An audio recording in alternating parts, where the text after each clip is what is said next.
तो आप सबसे मेरा पहला क्वेश्चन तो यही रहेगा कि आप सबकी जर्नी में एज अ ड्रॉपर आपके लिए सबसे टफ पार्ट क्या रहा, मतलब सबसे बड़ा हर्डल आपको क्या लगता था अपनी इस 1 साल की जर्नी को कंप्लीट करने के लिए? ठीक है, तो आप लोग एक एक करके आंसर करेंगे। रानी।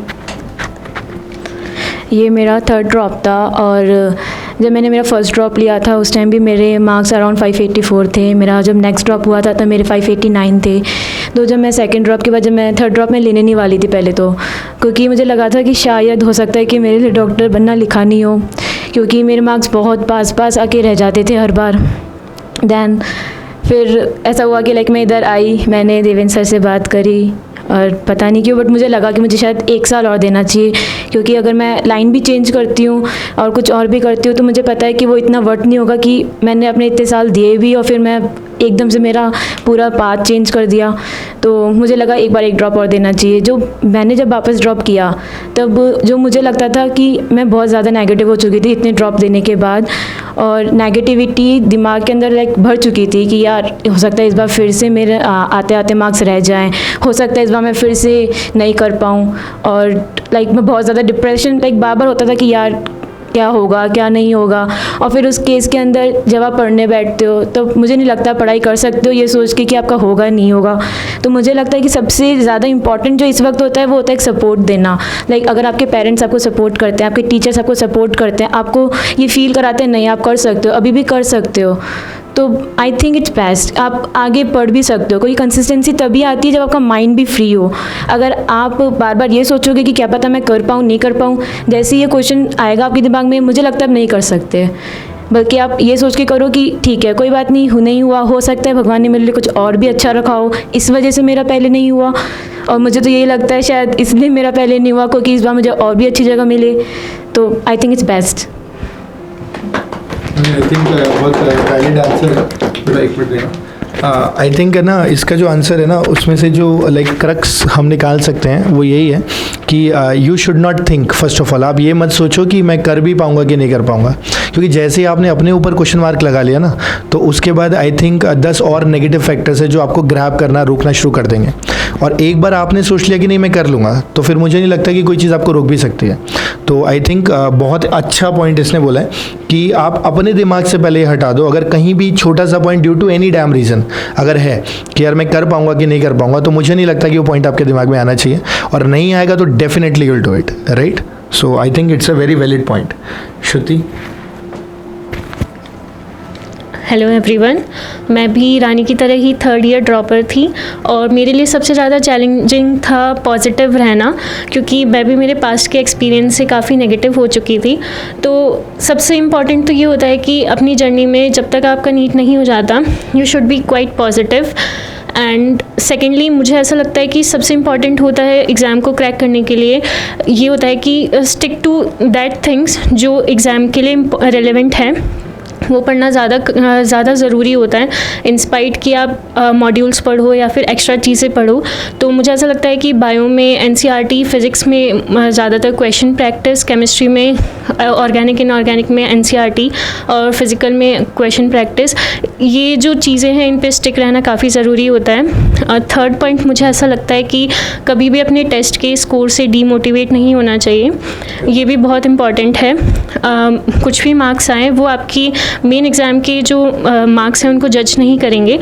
तो ये 3 चीज़ें थी जो काफ़ी चैलेंजिंग रही और इनके साथ मैंने इम्प्रूव किया and finally I got selected. Very good, very good. I think Shruti ने भी ना काफ़ी वैलिड पॉइंट्स बोले हैं, that sticks to the relevant content, जो कि काफ़ी इंपॉर्टेंट है। और मुझे जो सबसे ज़्यादा फैसिनेटिंग पॉइंट लगा जो ये कह रही है राइट कि ना जो टेस्ट में मार्क्स आते हैं ना, डोंट जज that yourself with the help of that, because number ना क्या होता है ना कभी भी उस चीज़ का रिफ्लेक्शन नहीं होता जो आपका पोटेंशियल होता है। Marks is always a reflection of कि आप कितना तैयारी करके गए हो, और सबके अपनी स्ट्रेंथ एंड वीकनेसेस हैं। तो हो सकता है कि कुछ टॉपिक्स ऐसे रहे हों जो काफ़ी आपके लिए हो सकता है वीक रहे हों, राइट, उन टॉपिक्स का टेस्ट हो और आपके नंबर कम आ गए हो। अगर वहाँ से हम डिमोटिवेट होना शुरू हो जाएंगे तो शायद जो अगला टॉपिक जो मेरी स्ट्रेंथ है वहाँ पे जिसमें मेरे नंबर अच्छे आ सकते थे, शायद वहाँ भी हम थोड़ा सा ग्लिचेस करके जाए। तो आई थिंक ये बहुत वैलिड पॉइंट है कि टेस्ट सीरीज़ में मार्क्स अप डाउन होते रहेंगे, करेक्ट। कभी ज़्यादा भी आएंगे, कभी कम भी आएंगे। ज़्यादा आएंगे तो एक्साइट नहीं होना है, कम आएंगे तो नेगेटिव नहीं होना है, राइट। और अपने टेम्परामेंट को मेंटेन करते हुए चलना है। हाँ, लूपहोल्स फाइंड करो, देखो नंबर कहाँ कट रहे हैं, क्यों कट रहे हैं, रीजंस फाइंड आउट करो, right, and work on them rather than taking a toll of that, right. तो I think that's a very valid point, right. Vineet.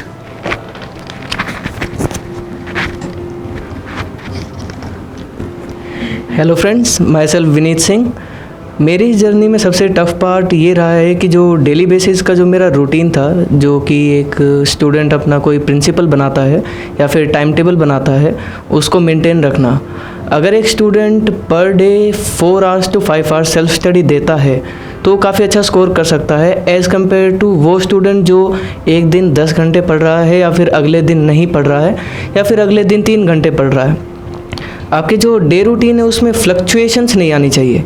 अगर आपका डे रूटीन में फ्लक्चुएशन जितनी कम होंगी उतनी ही स्मूथ आपकी जर्नी होगी, और जो हार्ड और जो टफ़ एरिया होता है, जो कि होता है अपना फाइनल का जो 1 महीना या 2 महीना, वो आपका काफ़ी ईजी हो जाता है।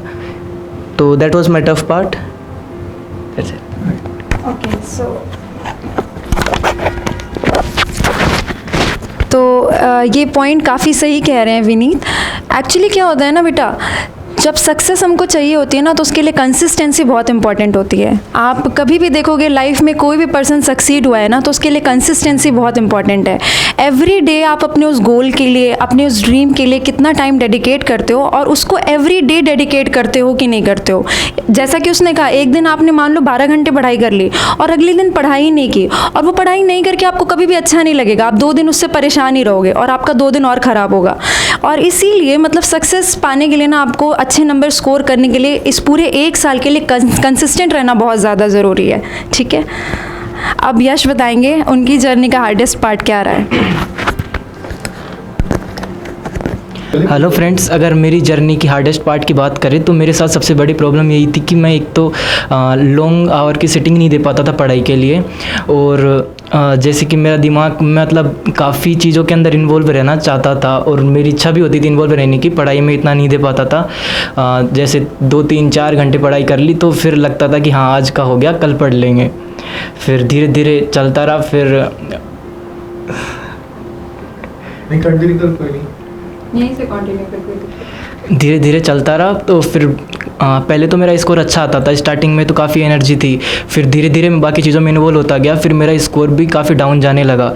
फिर सर ने भी काफ़ी डांटा, पेरेंट्स से भी काफ़ी प्रेशर था।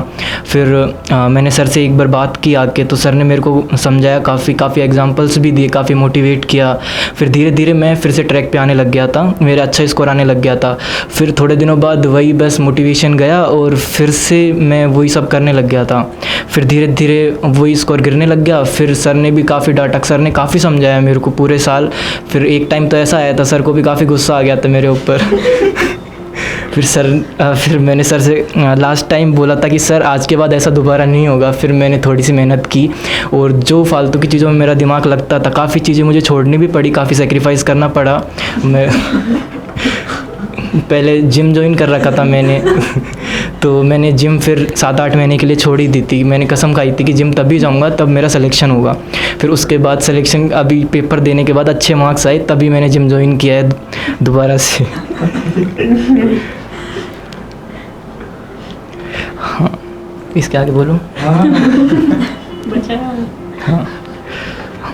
और मेरे साथ एक सबसे बड़ी परेशानी ये थी कि जैसे कहीं भी नेट पे कुछ भी मिल रहा है, टेलीग्राम पे, यूट्यूब पे बहुत सारा कंटेंट मिल रहा है, मैं किसी का भी कुछ भी पढ़ लेता था। मेरे को जैसे थोड़ा सा भी लगा टीचर अच्छा पढ़ा रहा है तो मैं बस उसको खोल के बैठ जाता था और पढ़ता रहता था। जैसे 1 शॉट वीडियोज़ हो गई, मुझे लगता था कि ये 1 घंटे में पूरा चैप्टर करा देंगे और अपना काम भी हो जाएगा। जैसे रोज़ का सोचता था कि आज 3 चैप्टर करने हैं, और यूट्यूब पे देखा 1-1 घंटे में 3 चैप्टर करा दिया इनने, तो वो देख लिया, और फिर ऐसे मन तो खुश हो ही जाता था कि चैप्टर हो गए, पर उनसे कोई मतलब नहीं निकला। जैसे अगले दिन पेपर भी है तो उसके अंदर कॉन्सेप्ट क्लियर होते नहीं थे, तो मार्क्स नहीं आते थे। फिर देवेंद्र सर ने काफ़ी समझाया।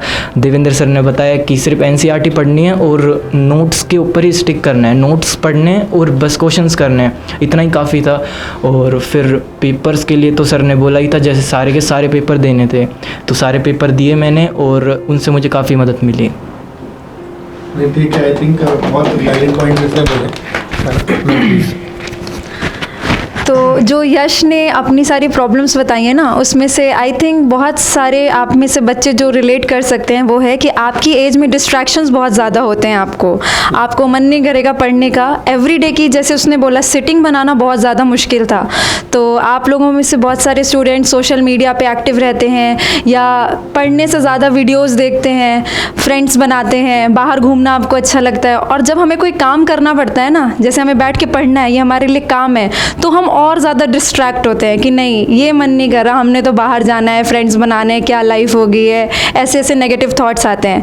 तो आई वुड से कि जैसा यश ने भी किया, कोई ना कोई मोटिवेशन आपको खोजनी पड़ेगी।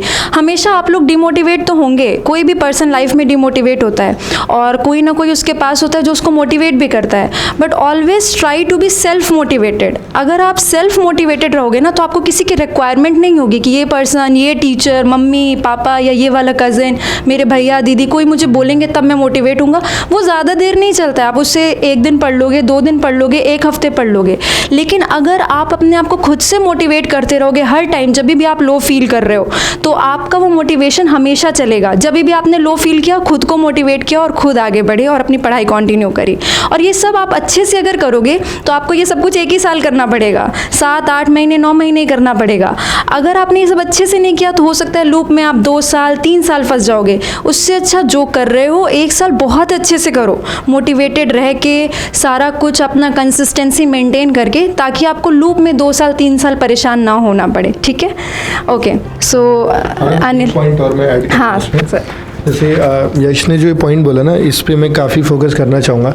मतलब आई डोंट नो, शायद कई लोगों को ख़राब भी लगेगा, है ना, पर ये बेटा जो पॉइंट है ना कि हम लोग ये जो काफ़ी सारे वीडियोस हम लोग देखते रहते हैं, ठीक है, और कंटेंट देखते हैं, लगे रहते हैं, चिपके रहते हैं फ़ोन से, ठीक है, that is just an easy alternative. आप ऐसे सोचो कि पेन घिस के एक सवाल लगाना ना मुश्किल काम है, ठीक है, वो प्रेशर बनाता है, सवाल नहीं हुआ तो टेंशन भी आएगी, फिर लगेगा यार और पढ़ने की ज़रूरत है। तो जो किताब पेन की पढ़ाई है ना, जो कन्वेंशनल मेथड है, वो किसी रीज़न से बनी हुई है, करेक्ट। और अभी ये जो ऑल्टरनेटिव ईजी तरीके हमें लगते हैं कि नहीं, अपने दिमाग में अपने आप को सेटिस्फाई करने के लिए कि ठीक है चलो ये 3 घंटे का वीडियो देख लिया, ये 2 घंटे का, उससे बेटा सिर्फ आपकी हेल्थ वीक हो रही है, करेक्ट, आपका जो एकेडमिक एक्सीलेंस है वो वीक हो रहा है, करेक्ट। वो एक सपोर्ट सिस्टम है कि कोई टॉपिक सच में फंस गया तो उस टॉपिक को 15 मिनट, 20 मिनट, आधा घंटा देखा और अब वापस सवाल पे आ गए। पर बच्चे क्या करते हैं ना, उसको मेन स्ट्रीम बना लेते हैं कि सारा काम वही कर रहे हैं और जो 15 मिनट का काम है वो पेन पेपर का काम कर रहे हैं। और ये इकलौता रीज़न है कि बहुत सारे बच्चे जो ऑनलाइन पढ़ते हैं या वीडियो लेक्चर्स देख देख के पढ़ते हैं, मैं ये नहीं बोल रहा कि ऑनलाइन पढ़ाई में कोई खराबी है, it's a good support system. बहुत बच्चे हैं जिनके पास पढ़ने के लिए शायद प्रॉपर कोचिंग इंस्टीट्यूट्स नहीं है, तो of course they can take the help. But सवाल ये है कि क्या पूरे टाइम फ़ोन पे चिपके रह करके या 10-10 घंटे वीडियो देख के वो काम हो जाएगा क्या? वो कभी भी नहीं होगा बेटा। उसके लिए आपको पेन पेपर घिसना ही पड़ेगा, राइट। एंड आई थिंक ना वो शायद बहुत आप में से भी रिलेट कर पा रहे होंगे कि वीडियो लेक्चर देख के चैप्टर तो बन जाता है पर उसके सवाल नहीं हिलते, करेक्ट। और उसके पीछे यही रीज़न है कि वो कन्वेंशनल मेथड नहीं है। तो you take it as a support system and follow the conventional method. मैं बता रहा हूँ आपको काफ़ी चेंजेस आएंगे शायद आपके मार्क्स के अंदर, ये स्कोरिंग के अंदर जो आपकी आ रही है, राइट।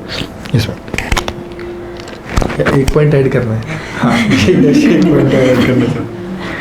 जैसे ही सर को लास्ट टाइम में पता चला, मेरे पेरेंट्स आए थे, मेरा स्कोर काफ़ी गिर रहा था, तो जैसे मम्मी ने बताया सर को कि ये फ़ोन से बहुत ज़्यादा पढ़ता है, तो सर ने मम्मी को साफ बोल दिया था कि मैम अगर इसका सिलेक्शन चाहते हो तो इससे फ़ोन छीन लो, आप इसको फ़ोन देना ही नहीं है। फिर मम्मी ने यही किया, मेरे को फ़ोन नहीं दिया, छोटा वाला फ़ोन दिया, और शायद उसी की वजह से मेरा ये स्कोर आया है आज। Thank you sir. नहीं, फ़ोन तो बहुत ख़राब चीज़ है, बता। ये ले बेटा। हेलो स्टूडेंट्स, नीट 2022 में 3rd अटैम्प्ट था। जैसा कि मुझे नीट में सबसे हार्ड लगा वो था फिजिक्स, जो सभी बच्चों को लगता है लगभग नीट की तैयारी करते हैं उनको। मेरा नीट मतलब फर्स्ट अटैम्प्ट में फिजिक्स में 60 नंबर थे, सेकंड अटैम्प्ट में 85, लेकिन फिर मैं देवेंद्र सर से मिला, इन्होंने मेरे को गाइड किया और रेफरेंस बुक मॉड्यूल्स वगैरह बताई, तो मैंने फ़िज़िक्स में ज़्यादा से ज़्यादा मेहनत की, तो नीट 2022 में मेरे 165 नंबर आए। इसलिए मतलब फ़िज़िक्स में ज़्यादा से ज़्यादा क्वेश्चन प्रैक्टिस करें। थैंक्स। मोर और लेस ये बोलना ही चाह रहा है पॉइंट ना कि इसके साथ ना स्टार्टिंग से ऐसा था, लाइक मैं इसको पर्सनली काफ़ी अच्छे से जानता हूँ, तो इसके साथ पर्सनली क्या था कि बायोलॉजी इसका स्ट्रॉन्गेस्ट पार्ट है, केमिस्ट्री इसका ओके, और फिजिक्स में ये गोल कर जाता है। और फिजिक्स एक लौता सब्जेक्ट है जिसके कारण इसका सिलेक्शन 2 साल से रुका हुआ था, मतलब ये फर्स्ट अटेम्प्ट में भी निकाल जाता, लेकिन दिक्कत करा फिजिक्स। अब इस बार इसने क्या किया कि ऑफकोर्स जो स्ट्रॉन्ग पार्ट है, जो इसका एडवांटेज है, उसने तो स्ट्रॉन्ग बनाना ही है, उस पर तो काम करना ही है, लेकिन जो वीक पॉइंट था फिजिक्स था, उस पर इसने सर का गाइडेंस लिया, अच्छे मॉड्यूल्स फॉलो करे, क्वेश्चंस अच्छे करे और मेहनत ज़्यादा करी। तो ओवरऑल क्या हुआ, फिजिक्स में इसका 165 आया, जिससे इसका सिलेक्शन तो हुआ, और उसके साथ बेनिफिट क्या मिला कि इसको ज़्यादा अच्छा स्कोर मिला। अंडर टोटल इसका 640 आ रहा है, और उसका मेजर रीज़न इसका फिजिक्स है। तो ये चीज़ ना अपने सबको ध्यान रखना होता है कि हर बच्चे का कोई पार्ट होगा जो स्ट्रॉन्ग है और कोई पार्ट है जो वीक है। तो ऑफकोर्स स्ट्रॉन्ग को और स्ट्रॉन्ग बनाना है, लेकिन वीक पे काम करते जाना है, उस पर थोड़ा सपोर्ट एक्स्ट्रा मांगना है, थोड़ा टाइम ज़्यादा देना है। और अगर ऐसा करोगे तो आपका सारा सब्जेक्ट मेंटेन रहेगा, सारा सब्जेक्ट का बैलेंस रहेगा और स्कोर आपका अपने आप ही ऊपर चला जाएगा। एक जो सबसे बेस्ट पार्ट था अनिल की प्रिपरेशन में कि उसने ना ये गलती नहीं करी जो बहुत सारे स्टूडेंट्स कर बैठते हैं कि उनका कोई सब्जेक्ट वीक होता है तो वो उस पर तो ज़्यादा ध्यान देने लगते हैं, और जो सब्जेक्ट स्ट्रांग होता है ना उसको लाइट ले लेते हैं।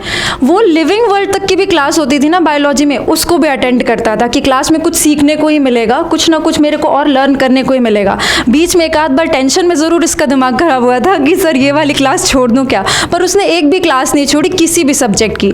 उन सब स्ट्रॉन्ग पार्ट को इसने स्ट्रॉन्ग रखा और जो वीक पार्ट था ना उसको स्केल अप किया। तो आप लोग इस बात का ज़रूर खास ख्याल रखें, ठीक है। और ये जो फिज़िक्स का प्रॉब्लम रहता है ना, इसके लास्ट ईयर तो फिर भी थोड़ा प्रॉब्लम रहा हुआ, इस बार तो बहुत मेजर आने वाला है। मेजर इसलिए आने वाला है क्योंकि 11th तो पूरी वॉश आउट हो गई आपकी कोविड में, राइट। मेजर बच्चों की या तो 10th या तो 11, और 12th भी काफ़ी हद तक सफ़र किए। तो फिज़िक्स में आपको जिस चीज़ पे मेजरली फोकस करना है मेरे हिसाब से वो ये है कि आप ना क्वेश्चंस प्रैक्टिस पे फोकस करो, और प्लस ये चीज़ को एक्सेप्ट करो कि पहले गो में आपसे क्वेश्चंस नहीं होंगे। ज़्यादातर बच्चे क्या करते हैं, 10 सवाल लगाते हैं, 10 में से 3 बनते हैं और डिमोटिवेट हो जाते हैं कि सर हमसे तो क्वेश्चन ही नहीं बनते। भाई क्यों बनेंगे आपसे क्वेश्चन? अभी तक तो आप सीख रहे हो ना, लर्निंग स्टेज में हो। क्वेश्चन का एक फिक्स पैटर्न होता है और उस पैटर्न पे जब आप पहला क्वेश्चन करते हो, जब दोबारा सिमिलर पैटर्न का क्वेश्चन आएगा तो कर पाओगे। पहले पैटर्न का 1 गो में बेटा ईजी नहीं होता, उसके लिए तो बहुत brilliant sharp brain, grey matter type brain चाहिए।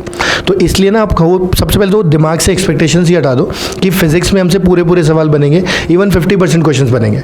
पहले गो में you try and attempt the questions, जो नहीं बनते हैं उनका मेथड देखो, सीखो, उस पर जो कॉन्सेप्ट रिलेटेड है वो क्वेश्चन पे लिखो, उसको फॉलो करो, करेक्ट। एक बार जब सारे तरह के सवाल पैटर्न के लगा लिए, अब सिमिलर पैटर्न पे और क्वेश्चंस प्रैक्टिस करो, वो आपसे बनने लगेंगे, उससे ऑटोमेटिकली आपका कॉन्फिडेंस बूस्ट होने लगेगा। एंड आई थिंक मुझे नहीं लगता कि अनिल ने जो भी मार्केट में अवेलेबल कोई क्वेश्चन होगा छोड़ा होगा। ऑलमोस्ट हर पॉसिबल क्वेश्चन जो अवेलेबल था इसने लगाया है, चाहे कितना भी टाइम डेडिकेट करना पड़ा हो, और that is the only reason कि इसके मार्क्स फिजिक्स में बढ़े। मतलब कंप्लीटली इसकी मेहनत है पूरी की पूरी, बस ये मेरा पॉइंट है। तो इसको फिजिक्स के लिए थोड़ा ध्यान रख सकते हो, राइट रवि?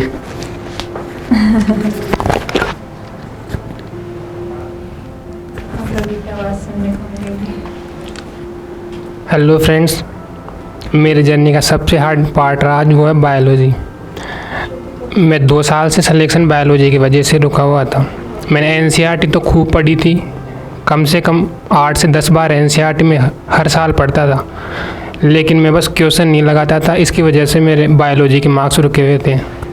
फिर मेरे देवेंद्र सर से बात हुई, देवेंद्र सर ने मेरे को बताया, तो मैंने लास्ट 1 महीने के अंदर एनसीईआरटी फिंगर टिप्स और कुछ रेफरेंस बुक थी, उनके कम से कम 6 से 7 हज़ार क्वेश्चन 1 महीने के अंदर बायोलॉजी के लगाए। एनसीईआरटी मैंने बिल्कुल नहीं पढ़ी उस टाइम पे। मैंने क्वेश्चन पढ़ता था और उसके जो जहाँ पर क्वेश्चन गलत होता था उसका पैराग्राफ एनसीईआरटी से देखता था। तो वहाँ से मेरी बायोलॉजी इंप्रूव हुई और मैं नीट में बायोलॉजी में 316 मार्क्स आए। एकदम आई थिंक बहुत वैलिड पॉइंट है।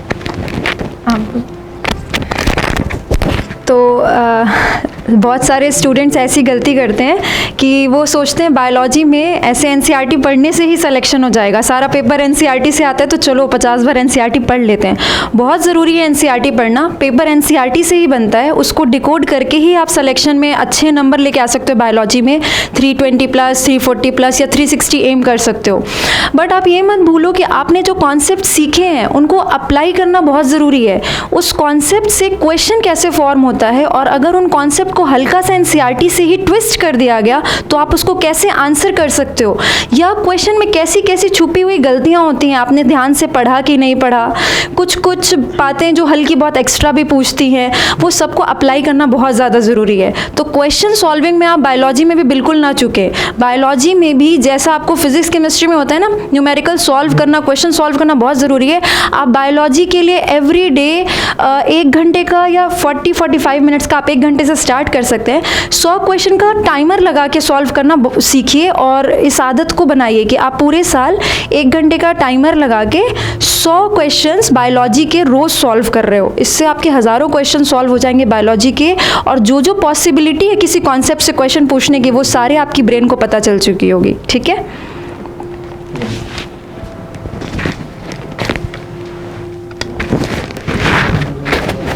Hello guys, my name is Bhaskar Gupta and I am first. ये मेरा पहला ड्रॉप था और मेरा लास्ट ड्रॉप में 427 स्कोर था, जो कि बहुत ही कम था। मेरा फिज़िक्स और केमिस्ट्री दोनों बहुत ज़्यादा वीक थी, ओनली बायो में मैं स्कोर कर पाया था लास्ट टाइम। पर इस साल मैंने फिर फ़िज़िक्स की पूरी मॉड्यूल, बहुत सारे चैप्टर्स के मैंने मॉड्यूल पढ़े फ़िज़िक्स में, जहाँ ज़रूरत लगी उन चैप्टर्स को स्किप कर दिया, बाकी मैंने मॉड्यूल्स भी पढ़े थे फ़िज़िक्स के। केमिस्ट्री में क्वेश्चन आंसर किए, ऑर्गेनिक इनऑर्गेनिक में जैसा अभी सभी ने बताया एनसीईआरटी पे स्टिक करना होता है, नोट्स बहुत होते हैं केमिस्ट्री के लिए, पर फिज़िक्स में क्वेश्चन प्रैक्टिस बहुत ज़्यादा ज़रूरी है। क्वेश्चन जितने ज़्यादा करोगे अपने आप माइंड उसे ग्रेस्प कर लेगा और आप क्वेश्चन देख खुद आंसर बता दोगे उसको, अगला जो क्वेश्चन आएगा। और इस बार मेरा ऑल्दो अच्छा स्कोर आ रहा है, 427 से 620 इज़ अ गुड स्कोर, जो कि इनफैक्ट मेरे सर और वो नहीं दिया है, टीचर्स का पूरा योगदान था उसमें। और शायद मेरे लिए जो सबसे हार्ड पार्ट था वो था मैं घर से दूर नहीं रह पाता था। मेरी कोचिंग दूर है घर से थोड़ा, और मैं यहाँ पे रूम पे रहता था, तो मैं घर से दूर नहीं रह पाता था, मम्मी पापा से मैं ज़्यादा दूर रह नहीं पाता। तो वो मैंने सर से आके बात करता था, सर से, मैम खुद आके एडवाइस देती थी सामने से, और बस इसी सब में वो ज़्यादा टाइम नहीं होता, 7-8 महीने आपको पूरी मेहनत करनी होती है और फिर वो आसानी से सब कुछ निकल जाता है। पर वो 7-8 महीने आपको पूरे खुद से देने होते हैं, खुद के ड्रीम के लिए, खुद के मम्मी पापा की खुशी के लिए, खुद के ड्रीम के लिए। तो वो आपको पूरे कमिट करने पड़ेंगे अपने आप से, और उस मतलब पूरे नीट जो भी आप एस्पायर कर रहे हो उसके लिए।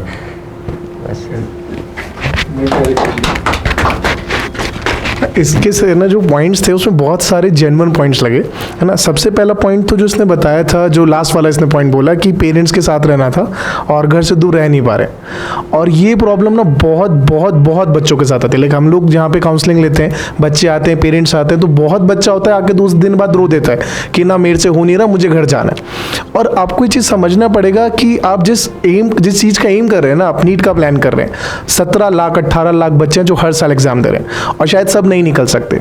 तो आपको सबसे पहला स्टेप ये है कि आपको घर से बाहर निकलना पड़ेगा। अगर आपका कोचिंग दूर है, अगर आपका इंस्टीट्यूट दूर है, आपको घर से बाहर निकलना पड़ेगा, इस चीज़ को मतलब हैंडल करना पड़ेगा। और जितना अच्छे से इसको हैंडल करोगे उतना ज़्यादा, मतलब कर किसके ले लो आपने ये देखना है। आपने जिनसे आप पास रहना चाह रहे हो, एक्चुअल में आप उन्हीं के लिए तो सारा तैयारी कर रहे हो। अब इसका सिलेक्शन हुआ, 640 मार्क्स आ रहे हैं, मतलब मुझे नहीं लगता कि इसके पेरेंट्स से ज़्यादा कोई और इतना हैप्पी होगा। उनको पता है बच्चा 8 महीने दूर रहा है, लेकिन अब फाइनली वो 640 मार्क्स के साथ घर जाएगा। तो वो जो कॉन्फिडेंस, वो जो हैप्पीनेस है ना, वो आपने अपने पेरेंट्स को, अपने आप को, अपने टीचर्स को देना है। तो उसके लिए अगर ऐसा कभी चैलेंज आता है कि आपको घर से बाहर निकलना पड़ रहा है, घर से दूर रहना पड़ रहा है, फैमिली के बिना रहना पड़ रहा है, तो इट इज़ कम्प्लीटली ओके। थोड़ा सा कॉन्फिडेंस आओ, थोड़ा कॉन्फिडेंस लेके आओ इस चीज़ को, थोड़ा सा इस चीज़ को अपने को एक्सेप्ट करना पड़ेगा, ठीक है। और शायद 10 दिन 15 दिन मैक्सिमम 20 दिन, इसके बाद आपकी बॉडी, आपका ब्रेन बहुत आराम से इस चीज़ को एक्सेप्ट कर लेता है कि हाँ मैं बिना पेरेंट्स के आराम से रह पा रहा हूँ और मैं प्रिपरेशन अच्छे से कर रहा हूँ। कंप्लीट फोकस प्रिपरेशन पे रहेगा तो फिर ये चैलेंज कभी फील नहीं होगा। और सेकंड पार्ट ये जो बोल रहा था कि अब जैसे देवेंद्र सर ना हर बार ये बात बोलते हैं कि नीट का पेपर में कुछ नया नहीं है, पेपर ऑलरेडी आउट है। आपने करना क्या है, आपने बस वो सारे डेटा को उठा के क्वेश्चंस प्रैक्टिस करना है, और वही चीज़ इसने करी। इसने क्या कहा भी कि सर मैंने ना क्वेश्चंस की प्रैक्टिस बार बार करी, और उसकी वजह से मेरे को बेनिफिट हुआ कि लाइक मैं क्वेश्चन देख के बता पा रहा था कि यार ये आंसर आने वाला है। तो आपने वो चीज़ करना है कि थ्योरी पढ़ना इज वन पार्ट, लेकिन उस थ्योरी पढ़ी हुई थ्योरी का, अगर अप्लाई नहीं करा, क्वेश्चन प्रैक्टिस नहीं करी, तो ना तो आपको फिजिक्स बेनिफिट दे पाएगा, ना केमिस्ट्री और ना बायोलॉजी। मतलब तीनों ही ऐसे सब्जेक्ट्स हैं, थ्योरी पढ़ना इज वन पार्ट ओनली। अभी आपका काम पूरा नहीं हुआ है, अब आपने मेजर क्या काम करना है, अब आपने उसके क्वेश्चन की प्रैक्टिस करनी है। जब प्रैक्टिस करोगे तब आपको पता चलेगा यार ये 4 टॉपिक है जो बहुत स्ट्रांग है, सारे क्वेश्चन बन रहे हैं, और ये 2 टॉपिक ऐसे इसके क्वेश्चन अभी भी फंस रहे हैं या टाइम ले रहे हैं। अब उन टॉपिक को रिवाइज करने का रिक्वायरमेंट है। अब उन टॉपिक को रिवाइज करा, फिर क्वेश्चन ट्राई करे तो बनेंगे, नहीं बनते फिर आपने अपने टीचर से डिस्कशन किया कि सर अभी ये क्वेश्चन है जो फंस रहा है, ये टॉपिक है जो फंस रहा है। तो वीक पार्ट कब पता चलेगा? जब आप उसका क्वेश्चन प्रैक्टिस करोगे, जब अगेन अगेन उसका क्वेश्चन ट्राई करोगे।